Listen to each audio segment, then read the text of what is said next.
Social media, it's everywhere. Most of you listening today won't even recall a time before Facebook. Today, when you open up your browser, you instinctively end up typing facebook.com, or when you open your phone, you instinctively end up opening up Instagram to check what others have posted, right? Social media has done many wonderful things. It helps us connect with the world, it helps us stay in touch with our friends and family, no matter where they are and what they are doing right now.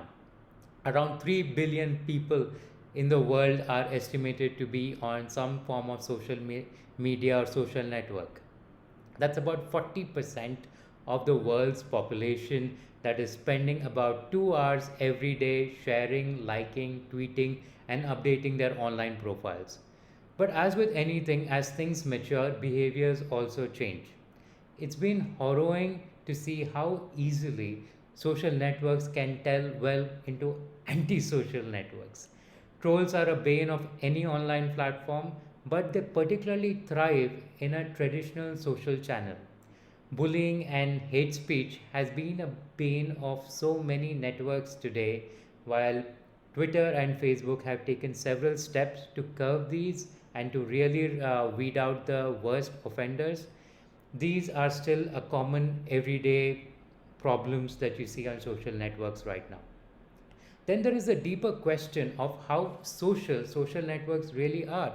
Are we actually connected with the people that we are friends with at an emotional level, at a way in which to compensate or even complement the physical interaction, right? As with so many platforms today, the user experience can easily turn into an exercise in narcissism, projecting a Photoshop version of ourselves where we are projecting a far better version than what it actually is, just so that we can garner more likes from people around while secretly we are envying somebody else's life. Today, if you go online and if you go to Facebook, you'll see that everybody looks happy. Go to Instagram, everybody seems like they are good looking. And if you go to LinkedIn, it looks like everybody is successful. This is a very unnatural portrayal of everyone's life, and it has been proven by studies that people like to upload a better version of their life than it actually is, right? And a lot of this is a manifestation of people's loneliness, which they try to mask when they're portraying themselves in front of the world. In an online world where everyone else seems to be better off than you, there are products that are designed to make you feel better about yourself. And these are games. More than a decade ago, studies were published where games and massively multiplayer online games in particular were considered the third places, replacing pubs, coffee shops, and other hangouts of old where you make friends and just simply hang out with them and create social bonds. Although most games are highly competitive in nature, many players use games as a way to socialize and to express themselves, purchasing skins to customize their look of their in game avatars, to performing dance moves and engaging in increasingly immersive virtual worlds. The thing with social media is that they're turning into quite a competitive media. It's like everyone wants to see who has gotten more likes on their photograph, right? But everything that you do is being judged. People think twice before they post their status message, or is the photo good enough to be on social media, to see if it's going to do better than their previous lives.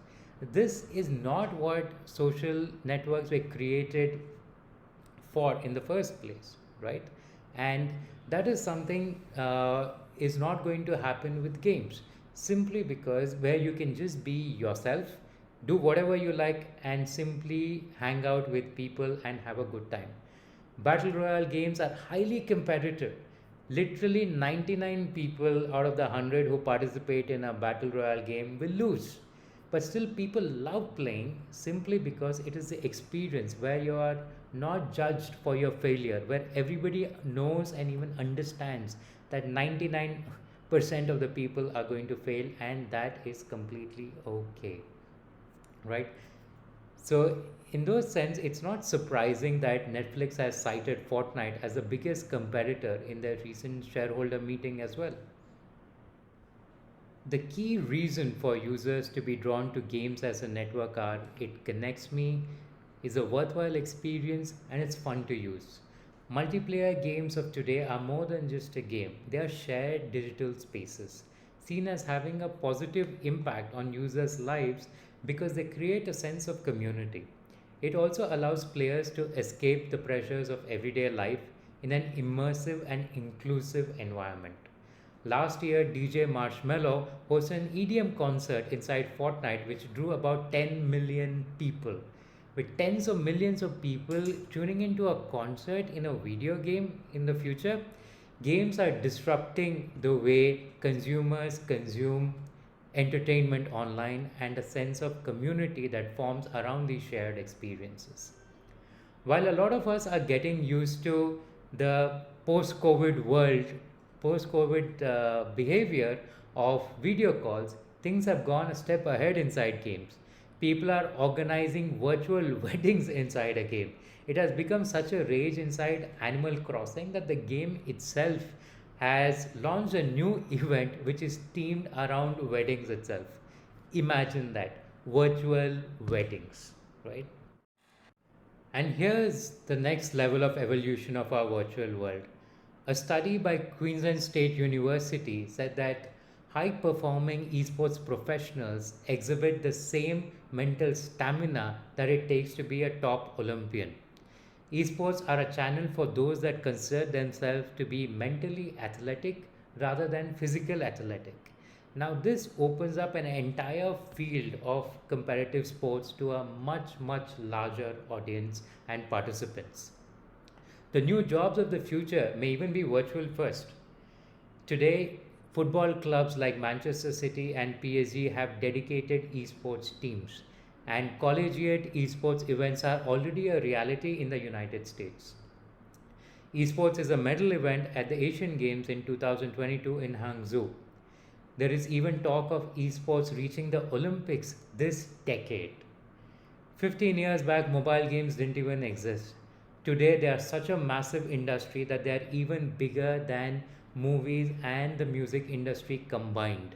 Now, these are industries which have been around for more than 100 years. Times are changing fast. Who knows what else is possible when the immersion of games is combined with the reach of technology? I leave you with that thought.